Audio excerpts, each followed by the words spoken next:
বাংলা সিনেমার ইতিহাসে এমন কিছু ঘটনা থাকে যা শুধু পত্রিকার শিরোনামে আটকে থাকে না, থেকে যায় মানুষের হৃদয়ে। আবার অপরদিকে এমন কিছু ঘটনা থাকে যেগুলো থেকে যায় লোকচক্ষুর আড়ালে এবং গোপনে। আজ আমরা জানবো এমনই এক ঘটনা যখন ঢালিউডের মেগাস্টার শাকিব খান এফডিসিতে গিয়ে হেনস্থার শিকার হয়েছিলেন। বলা হয় তাকে শারীরিকভাবেও লাঞ্ছিত করা হয়েছিল, অর্থাৎ সোজা বাংলায় বলতে গেলে শাকিব খানকে মারধর করা হয়েছিল। কিন্তু কেন, কারা করেছিল এমনটা, আর এতদিন পর কেন এই বিষয় নিয়ে মুখ খুললেন ওমর সানি? জায়েদ খানের নেতৃত্বে তখনই শাকিবকে হিট করছে। সম্প্রতি ওমর সানির একটা ইন্টারভিউ বেশ ভাইরাল হয় এবং সেখানে ওমর সানি এমনটা দাবি করছেন যে এফডিসিতে শাকিব খানকে মারধর করা হয়েছিল। এই ভিডিওটা শুধু একটা নিউজ না, এটা ইন্ডাস্ট্রির কালো অধ্যায় উন্মোচনের গল্প। So this is going to be an very mysterious video. তাই ভিডিও শুরু করার আগে চ্যানেলটা সাবস্ক্রাইব করুন। থ্যাঙ্কস।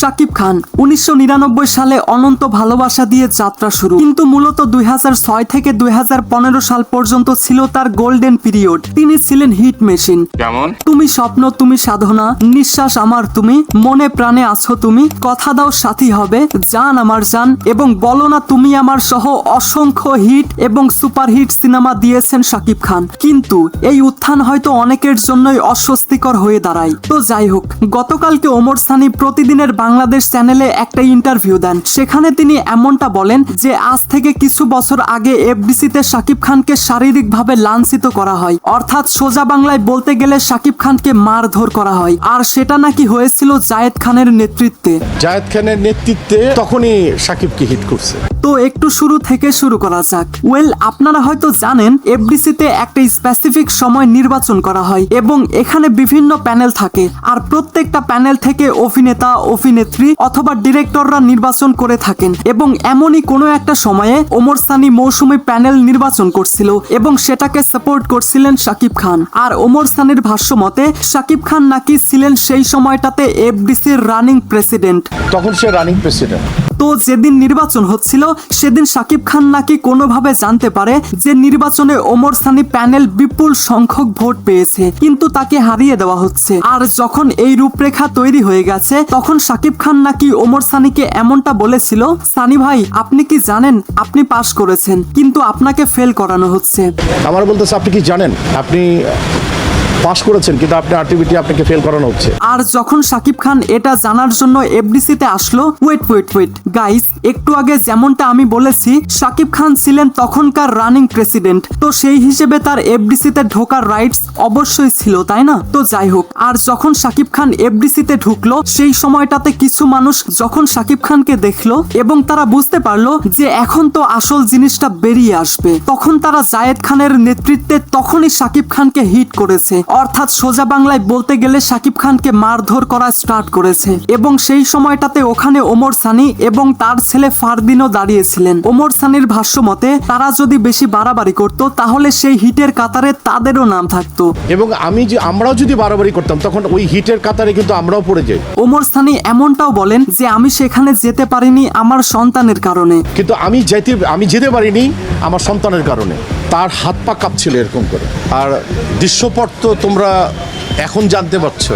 জি আসলেই তাই, এই দৃশ্যপট সম্পর্কে অন্তত আমার তো ধারণা ছিল না। তো যাই হোক, এবং এটা হতে পারে 2015 থেকে 2017 সালের ঘটনা। এবার আপনাদেরকে বলে দেই শাকিব খান 2011 থেকে 2017 সালের মধ্যে কতবার নির্বাচিত হয়েছিলেন। ওয়েল, শাকিব খান 2011 সালের 25শে মে অনুষ্ঠিত নির্বাচনে সভাপতি হিসেবে নির্বাচিত হন এবং সাধারণ সম্পাদক ছিলেন মিশা সওদাগর। এরপর 2015 সালের 30 জানুয়ারি নির্বাচনে তিনি পুনরায় সভাপতি নির্বাচিত হন। এবার সাধারণ সম্পাদক ছিলেন অমিত হাসান, যেটার মেয়াদ ছিল 2017 সাল পর্যন্ত। সেই হিসেবেই আমি বললাম এটা 2015 থেকে 2017 সালের ঘটনা হতে পারে, কেননা ওমর সানি কোনো স্পেসিফিক ভাবে সেই তারিখটা উল্লেখ করেনি। আর একজন সাংবাদিক যখন ওমর সানিকে প্রশ্ন করে যে পরবর্তী ঘটনা সম্পর্কে বলতে মিশা সওদাগর কি আপনাকে কল করেছিল, এটার উত্তরে ওমর সানি বলেন যে না, এই বিষয় নিয়ে কখনোই মিশা সওদাগর তাকে কিছুই বলেনি। তো গাইস, এখন পর্যন্ত এগুলো শুনে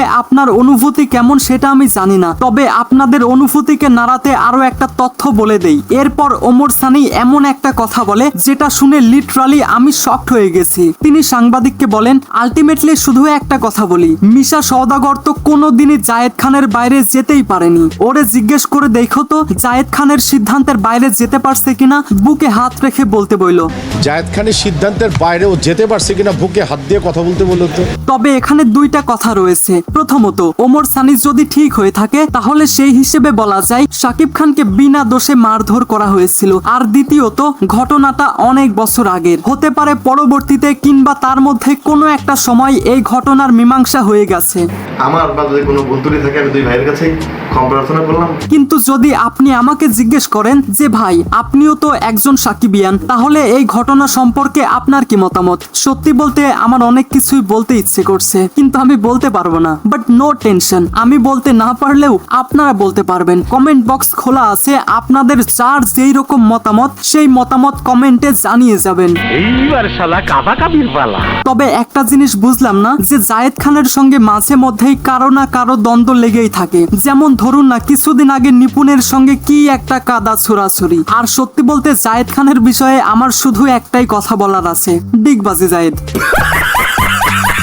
তো যাই হোক, তো গাইস, ওমর সানির ভাষ্য মতে জায়েদ খানের নেতৃত্বে শাকিব খানকে মারধর করা হয়েছিল। এই বিষয়ে আপনার কি মতামত? আপনার মতামত অবশ্যই আমার কমেন্ট বক্সে দেখতে চাই। So I hope you like this video. If you like this video, then subscribe to my channel and press the bell icon. Thanks for watching, guys.